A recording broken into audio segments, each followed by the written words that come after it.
당신의 마음을 토닥토닥 위로해 드릴게요. 오늘 제가 가지고 온 책은 두 번째죠. 푸름아빠 거울요가입니다. 푸름아빠 유명해서 많이들 알고 계시죠? 최희수 소장님입니다. 33페이지 1장 아이를 키우는 일이 그토록 어려운 이유에서 아이가 밥을 안 먹어요 라는 파트를 읽어드릴까 해요. 저한테 다시 읽어주고 싶어서 이 파트를 골랐습니다. 아이가 이제 6살이 됐는데도 밥을 늦게 먹는 문제로 저는 계속 고민을 하고 있거든요.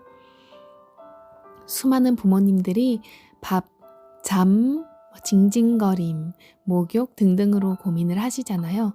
밥 파트는 대부분의 부모들이 한 번씩 겪고 넘어가는 문제인 것 같아서 저와 같은 분들과 함께 좋은 내용을 나누고 싶어서 그럼 읽어보겠습니다. 우리 사회에서 최고의 엘리트라 부를 만한 아빠가 있다. 극한의 상황에서도 임무를 수행하는 직업이기에 인내심과 절제력이 강하고 매우 침착하다. 아무리 피곤하고 졸려도 아이가 책을 읽어달라고 하면 늘 웃는 얼굴로 책을 읽어주고 모든 면에서 배려 깊은 사랑을 실천한다. 그런데 딱 한 가지, 아이가 밥을 안 먹으면 참지 못한다. 상처받은 내면아이 치유 강연에서는 어린 시절에 억압된 감정을 만나게 해준다. 하지만 참가자들이 손을 들지 않으면 시키지 않는다. 그런데 이 아빠가 손을 번쩍 들었다. 푸름 엄마가 무대로 나오라고 했다. 아이가 밥을 안 먹을 때 어떤 감정이 올라와? 대면할 때 질문자는 반말로 한다. 그래야 대면자가 방어적이 되지 않고 무의식이 이미지를 바로 표현할 수 있기 때문이다. 분노가 올라와요. 배려 깊은 사랑을 전혀 모르는 아빠라고 생각하고 올라오는 분노를 그대로 표현해봐. 이 아빠가 차분한 목소리로 말한다. 밥 먹어라.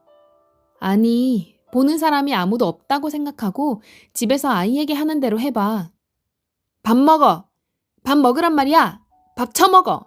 밥 처먹어. 목소리가 점점 높아지다가 분노에 걸린다. 배속 깊은 곳에서 불덩이처럼 올라오는 분노에 몸을 떨면서 큰 목소리로 외친다. 분노 자체가 되기를 잠깐 짐승처럼 오열한다. 나는 네 나이 때 엄마 아빠가 이혼해서 새엄마가 쉰 밥을 줘도 아무 말도 못하고 먹었어. 그런데 너는 차려준 밥도 안 먹어? 내 안에 상처가 없다면 아이가 밥을 먹든 안 먹든 편안하게 받아들일 수 있다. 오랜 인류사에서 충분히 먹었던 시간보다는 굶었던 시간이 많기에 우리 몸은 적은 음식을 먹어도 오랫동안 살 수 있도록 굉장히 효율적으로 진화했다. 살을 빼기 위해 다이어트를 해보면 음식 조절을 하지 않고 운동만으로 살을 빼기는 어렵다는 것을 알 수 있다. 2시간 동안 8km를 걸어도 짜장면 한 그릇을 먹어서 나오는 에너지를 다 소비하기 어렵다. 특히 아이들은 많이 안 먹는다. 좋아하는 음식만 편식한다. 하지만 한 달 동안 아이들이 먹은 것을 살펴보면 몸이 필요로 하는 것을 균형 있게 섭취했음을 알 수 있다. 먹을 것이 넘쳐나는 세상에서 영양이 부족할 것을 걱정할 이유는 없는 것이다. 아이들은 배고프면 먹는다. 배도 안 고픈데 엄마가 먹으라고 하면 아이들은 어떨까? 아이는 엄마 말을 따라간다. 그 대신 몸이 보내는 감각의 신호를 부정해야 한다. 감정은 감각의 조합이다. 감정을 느끼지 못하면 자신이 무엇을 좋아하는지 싫어하는지를 알 수 없다. 감정은 어떤 행동을 해야 하는지에 대한 판단의 근거를 준다. 살다 보면 위기의 상황이 올 수 있다. 그럴 때 감정이 억압되지 않은 사람은 자신의 감각을 믿고 직관적으로 위기를 피하는 행동을 한다. 그러나 어린 시절부터 자신의 감각을 부정한 사람은 어쩔 줄 모르다가 위기를 맞을 확률이 높다. 인간의 의식은 그렇게 쉽게 바뀌지 않는다. 말 못하는 아이가 궁금한 것이 있어 저쪽으로 가자고 손으로 가리키면서 찡찡거리는데 전화로 수다 떠느라 바쁜 엄마는 입에다 젖병을 물려준다. 아이가 심심해할 때마다 공갈 젖꼭지를 물려주는 엄마도 있다. 이렇게 자라면 감정을 느낄 때마다 먹는 것으로 대체한다. 나는 당뇨병에 걸린 적이 있다. 1년에 100번 이상 강연을 하고 수많은 모임에 참석하면서 말을 많이 해야 하기에 늘 피곤했다. 몸이 피곤하면 영양이 부족해서 그렇다는 생각에 먹을 것을 찾았고 그러다 보니 몸무게가 갑자기 늘었다. 그 시기에 당뇨병 진단을 받았다. 당뇨병이 나으려면 살이 찌면 안 된다. 살을 빼려면 살을 찌게 하는 무의식의 믿음이 무엇인지 알아야 한다. 엄마의 말은 아이들에게 무의식적인 믿음을 형성시킨다. 엄마에게 뚱뚱한 것은 우리 가족의 내력이야 라는 말을 들었다면 그 집 아이들은 모두 뚱뚱해진다. 나는 내면 여행을 통해 당뇨병이 어린 시절 버림받음에서 왔다는 사실을 알게 됐다. 나는 피곤해서 음식을 많이 먹은 것이 아니었다. 해질 무렵 마음속에 엄마가 그리워지고 공허함이 느껴지자 음식을 먹어 그 공허를 채우려 한 것이다. 정서를 음식으로 대체한 것이다. 많이 울고 분노하면서 상처받은 내면 아이를 위로하고 엄마를 놓아 보냈다. 그러고 나니 배가 고파서 먹는지 정서가 고파서 먹는지 명확하게 구별이 됐다. 식탐이 사라지고 음식을 조절하기가 쉬워졌다. 나도 아이처럼 배가 고프면 먹고 안 고프면 안 먹는다. 지금은 젊은 시절에 가장 좋았던 몸무게를 유지하고 있으며 당뇨도 사라졌다. 어떻게 해도 밥을 안 먹는 아이들이 있다. 밥을 주면 입에 물고만 있다. 밥 잘 먹게 해준다는 보약을 먹여도 보고 쌀도 바꾸어 보고 반찬도 아이들이 좋아할 만한 것으로 이것저것 만들어 본다. 튀기기도 하고 삶기도 한다. 그래도 안 먹기는 마찬가지다. 달래고 화내고 애원도 하지만 한 숟갈 먹이는 것이 전쟁이다. 그뿐이 아니다. 엄마가 정성을 다해 만든 음식은 안 먹으면 엄마가 먹지 않았으면 하는 정성을 다해 만든 음식은 안 먹으면서 엄마가 먹지 않았으면 하는 과자나 사탕, 초콜릿, 아이스크림 같은 것만 잘 먹는다. 그러면 엄마는 참다 주기적으로 폭발한다. 이런 상태가 됐다면 엄마와 아이 사이에 힘겨루기가 시작된 것이다.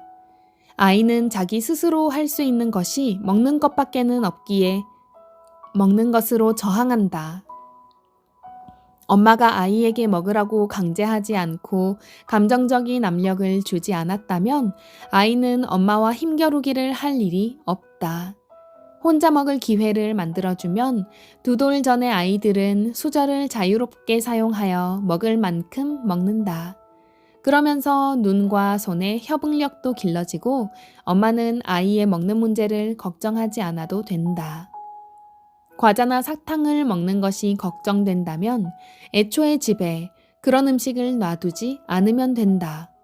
유혹을 앞에 두고 참으라고 하면 아이들은 얼마나 힘들겠는가. 제철 과일이나 엄마가 주고 싶은 간식을 놔두고 먹고 싶을 때 먹게 하면 아이들은 스스로 조절하여 먹는다.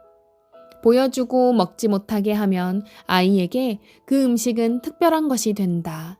먹지 못하게 하면 할수록 먹고 싶다는 욕망만 강해진다. 어떤 엄마가 아이스크림 먹는 것을 제안했다. 아이가 달라고 떼를 쓰면 어쩔 수 없이 찔끔찔끔 주었다. 아이는 끝없이 달라고 했다. 어느 날 엄마가 깨달은 것이 있어 아이와 힘겨루기를 멈추고 아이가 아이스크림을 먹고 싶은 만큼 먹도록 허용했다. 아이는 배가 터지도록 먹더니 나중에는 토하기까지 했다.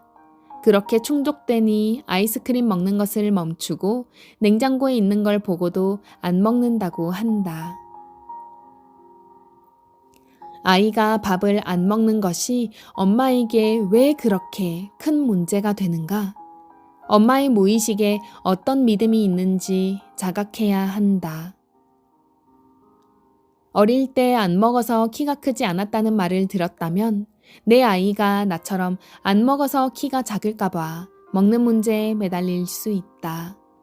의식에서는 아이에게 많이 먹어서 키가 크라는 메시지를 주지만 아이는 엄마의 속마음인 안 먹으면 나처럼 키가 작다 라는 메시지를 먼저 받는다. 기도를 할 때 나는 무엇이 부족하니 이것을 주세요 라고 기도하면 우주가 부족한 것에 집중하고 부족함을 창조하는 것과 같은 이치다. 아이가 먹는 것은 아이에게 충분하다.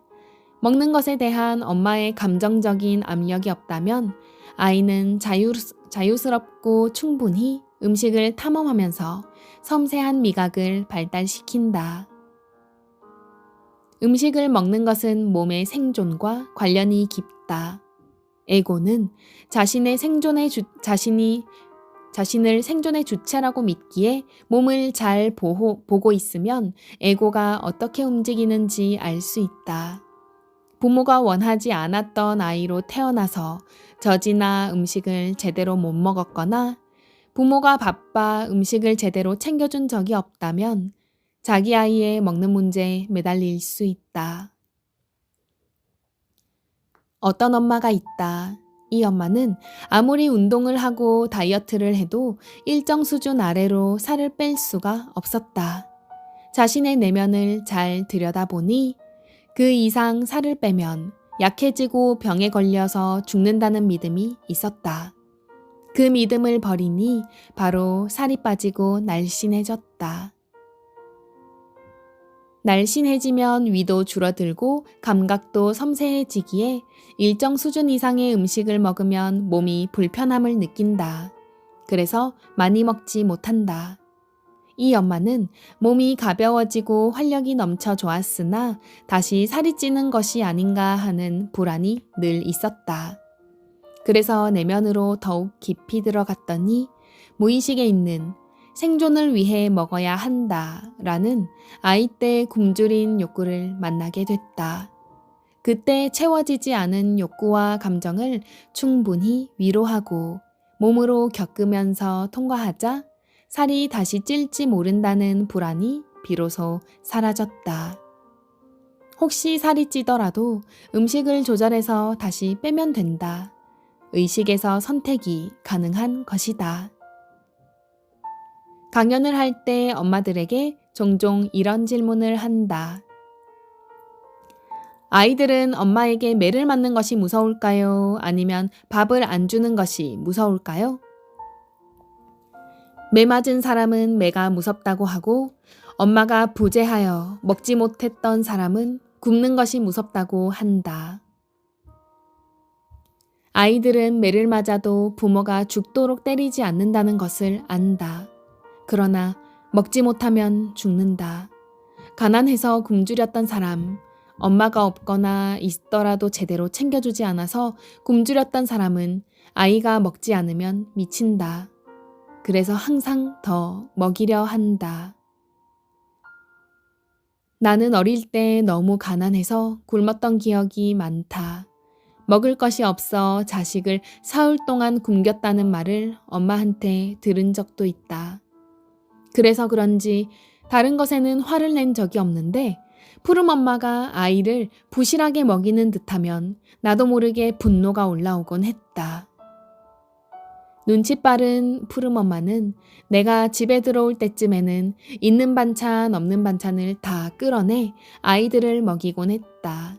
고추장, 된장, 먹지 않는 밑반찬을 잔뜩 꺼내놓고 풍요롭게 먹는 것처럼 꾸몄지만 나는 전혀 눈치채지 못했다. 그저 푸름엄마가 잘 차려주어 아이들이 마음껏 먹는구나 생각하며 고마워하고 기뻐했다. 엄마가 일찍 돌아가셔서 어릴 때부터 혼자 밥을 챙겨 먹어야 했다면 아이들에게 밥을 챙겨주는 것이 힘들 수도 있다. 엄마의 내면 아이는 자신의 엄마가 챙겨주는 따뜻한 밥을 먹고 싶어 한다. 이 마음을 남편이 알고 단 한 번이라도 정성을 다해 밥을 차려주면 아내는 만족한다. 아무리 서툴러도 음식 맛이 없어도 괜찮다. 내면 아이의 욕구가 충족되면 아내는 비로소 엄마가 되어 아이에게 기쁜 마음으로 밥을 챙겨준다.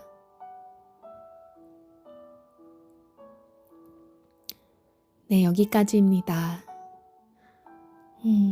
저는 엄마가 없었던 것도 아니고 굶주리며 자랐던 것도 아닌데 네, 저의 내면아이, 요즘 내면아이 치유, 제 마음 속에 갇혀있는 그림자의 정화의 필요성을 정말 많이 느끼고 있거든요. 그래서 하나씩 매우 고통스러운 과정인데요. 하나씩 꺼내보고 있어요. 근데 꺼내보는 게 아니라 그냥 잠시 들여다보기만 해도 슬쩍 들여다만 봐도 눈물이 막 쏟아지더라고요.